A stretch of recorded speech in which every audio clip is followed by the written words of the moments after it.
हुकूमत के बड़े स्टेक होल्डर्स यानी कि पाकिस्तान मुस्लिम लीग नून और पीपल्स पार्टी के साथ भी हैंड हुआ है। ये हैंड कैसे हुआ है? मियां मोहम्मद नवाज शरीफ साहब को शटअप कॉल दी गई है। बेचारे नवाज शरीफ साहब का क्या कसूर है? एक तो लंदन से आए अपना सारा सुकून बर्बाद करके, और फिर यहाँ पे इलेक्शंस भी नहीं जितवाया गया, वज़ीर आज़म भी नहीं बनवाया गया, और अब शटअप कॉल भी दी जा रही है। ये शटअप कॉल वज़ीर मियां नवाज शरीफ साहब को किसने दी, और हुकूमत के साथ जो दो नंबरी हो रही है वो कौन कर रहा है? बिल आखिर बिलावल भुट्टो जरदारी ने कह दिया कि जी मंसूर अली शाह साहब अगले चीफ जस्टिस ऑफ पाकिस्तान होंगे। बिलावल भुट्टो जरदारी साहब ने किससे तंग आके ये कहा कि अगले चीफ जस्टिस मंसूर अली शाह साहब होंगे?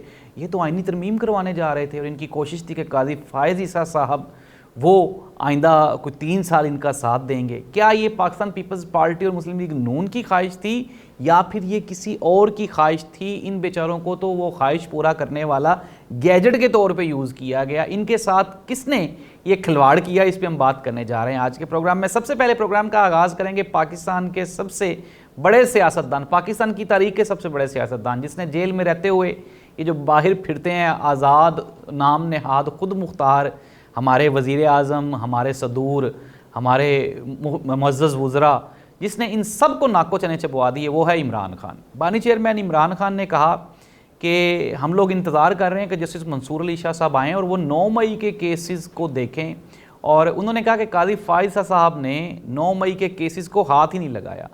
उन्होंने ये भी कहा, इमरान खान ने आज अपने ताज़ा तरीन बयानात में कहा कि 9 मई का हमारे ख़िलाफ़ एक साजिश की गई। मुझे लाहौर में जब ये गिरफ़्तार करने के लिए आए तो मैंने इनसे कहा कि जी मुझे आप वारंट दिखा दें तो मैं आपके साथ चलता हूँ, लेकिन इन्होंने मुझे घसीट के ये लेकर गए ताकि अवाम को इश्ताल आए। फिर इन्होंने कहा कि इस्लामाबाद हाई कोर्ट से भी जिस तरह से इन्होंने मेरी गिरफ़्तारी की उसकी भी फुटेज लाइव की गई ताकि लोगों को इश्ताल आए। इमरान खान ने कहा कि ये हमारे ख़िलाफ़ साजिश थी। पहले हमारे ख़िलाफ़ 9 मई किया गया, फिर उसके बाद जनवरी में हमारे ख़िलाफ़ काजी फायज़ साहब ने बल्ले का निशान ले लिया, और लेकिन इमरान खान ने अवाम का शुक्रिया अदा करते हुए कहा कि 8 फरवरी 2024 को इलेक्शन में जो बल्ले को या इमरान खान को नजरिए को जो वोट पड़ा है, इमरान खान ने कहा उसने सारी जो तदबीरें थी उसको उल्टा के रख दिया, और पाकिस्तान तहरीक इंसाफ ने यह साबित कर दिया कि पाकिस्तान तहरीक इंसाफ के ख़िलाफ़ होने वाली जितनी साजिशें थीं वो सारी की सारी काजी फायज़ ईसा और वो तबका जो इमरान खान के ख़िलाफ़ है उसकी प्लानिंग थी। और इमरान खान ने अवाम का शुक्रिया अदा करते हुए मज़ीद ये भी कहा कि अब ये अवाम शऊर रखती है, इल्म रखती है, और अब ये अपने फ़ैसले खुद करेगी। नाज़रीन, वापस आते हैं पाकिस्तान की सियासी सूरत हाल की जानिब। मुसव्वदा किसी को भी नहीं मिला था। कहा जा रहा है 3 कॉपियाँ थीं, मुस्लिम लीग नून वालों के पास और थी, पीपल्स पार्टी के पास जो आइनी अमेंडमेंट्स होने जा रही थी उसकी कॉपी और थी, और इसके अलावा जो अपोजिशन को दी गई वो और थी। तो ये देखिए, ये इतनी बड़ी साजिश है। ये साजिश कर कौन रहा है? पार्लियामेंट के ख़िलाफ़। जाहिर सी बात है पार्लियामेंट के अंदर से तो नहीं हो रही, ये तो बेचारे खुद मोहरे हैं मुस्लिम लीग नून और पाकिस्तान पीपल्स पार्टी वाले। उस दिन बिलावल भुट्टो जरदारी साहब की जोशीली तकरीर सुनी थी शायद आपने, और मैंने उस पर एक प्रोग्राम भी किया था।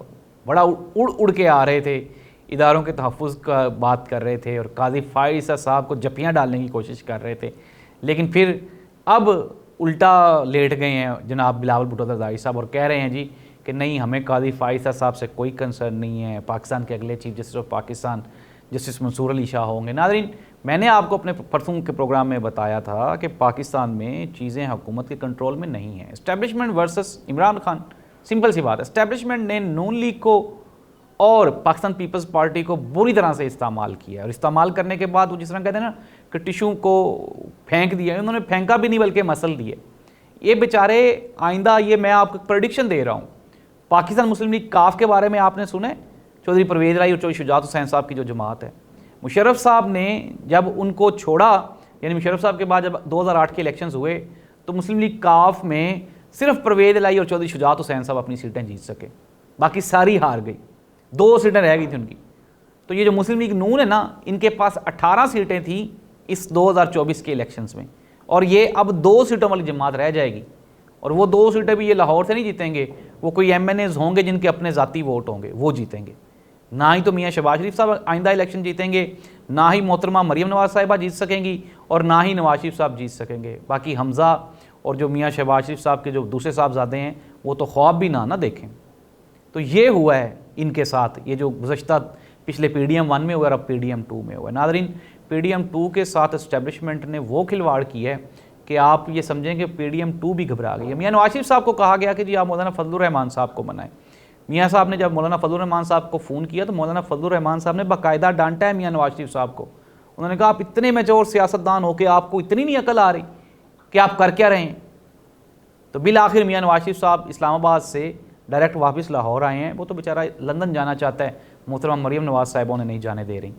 तंग आ चुका है वो इस सारी की सारी, ये जो आए रोज़ जलालत उठानी पड़ रही है। कितना सीनियर सियासतदान मियां मोहम्मद नवाज शरीफ, 3 मरतबा वज़ीर-ए-आज़म रहने वाला, उसको छोटे छोटे बच्चे शटअप कॉल्स दे रहे हैं। तो ये नाज़रीन पाकिस्तान की ताज़ा तरीन सियासी सूरत हाल। इमरान खान अनडाउटेडली आप ये समझें कि पाकिस्तानी सियासत का मरकज़ और महवर था, है और आइंदा मुस्तकबिल में भी इमरान खान ही रहेगा। आने वाला दौर इमरान खान का है। वो लोग जो ये कह रहे थे कि इमरान खान की पॉलिटिक्स ख़त्म हो गई, वो चाहे वो सहाफ़ी हों, चाहे वो जजेज़ हों, चाहे वो इस्टेब्लिशमेंट के लोग हों, मिलिट्री इस्टेब्लिशमेंट के लोग, वो सारे के सारे लोग ही ख़त्म हो गए। और वो आज कोई भी कहीं पे भी इमरान खान का दुश्मन खड़ा हुआ दिखाई नहीं देता। इमरान खान जेल में खड़ा होकर 25 करोड़ आवाम उसके साथ खड़ी हुई है। और ये लोग जो इक़्तिदार के ऐवानों में बैठे हुए हैं, इनके साथ अपने घर वाले भी नहीं खड़े हुए। पाकिस्तान तहरीक इंसाफ के जो गुमशुदा अरकान हैं, उनकी वापसी शुरू हो गई है। अब सादुल्लाह बलोच ने जो दास्तानें सुनाई हैं, मैं वो यहाँ पे बैठ के सुना ही नहीं सकता। ज़ाहिर सी बात है, मेरा भी ये मुल्क है, ये स्टेट मेरी भी है। और अगर हम इस तरह की बातें करें तो फिर वही बांग्लादेश 1972 वाले हालात हो जाएंगे। तो अब भी टाइम है पाकिस्तान के पास, पाकिस्तान के ताकतवर हलकों के पास और ज़िम्मेदार ताकतों के पास कि खुदारा इस मुल्क पर रहम करें और इस मुल्क को चलने दें। जस्टिस मंसूर अली शाह साहब आ रहे हैं। ये पहला सहाफ़ी मैं था जिसने ये ब्रेकिंग न्यूज़ दी थी। सारे इस बात पे मुत्तफिक थे कि जिस तरह से ये हुकूमत बन गई, इस तरह से कादी फ़ाइज़ा साहब की एक्सटेंशन भी हो जाएगी। लेकिन मैंने कहा था कि ये एक्सटेंशन आसान नहीं है। आप मेरी वीडियोज़ उठा के देख लीजिएगा, ये एक्सटेंशन नहीं होगी और वो एक्सटेंशन नहीं हुई। मखसूस नशिस्तों पे हमारे हसन अयूब साहब और फैसल वाडा साहब, मोहसिन नकवी साहब और पाकिस्तान के जय्यद सहाफ़ी ये फरमाते थे कि मखसूस नशिस्तें नहीं मिलेंगी पाकिस्तान तहरीक इंसाफ को। मैंने कहा था पहले प्रोग्राम में कि ये मखसूस नशिस्तें पाकिस्तान तहरीक इंसाफ को मिलेंगी। पाकिस्तान आइनी और कानूनी तौर पर डेवलपिंग फ़ेज़ पे है। ये जो कुछ भी हुआ ये अच्छा हुआ है। पाकिस्तान कोई मिस्र नहीं है। पाकिस्तान 77 साल से, चाहे टूटी फूटी जमहूरियत है, यहाँ पे इलेक्शंस भी हुए हैं, यहाँ पे वज़ीर आज़म भी बने हैं, वज़ीर आज़म फांसी भी लगे हैं, वज़ीर आज़म ने जेलें भी देखी हैं।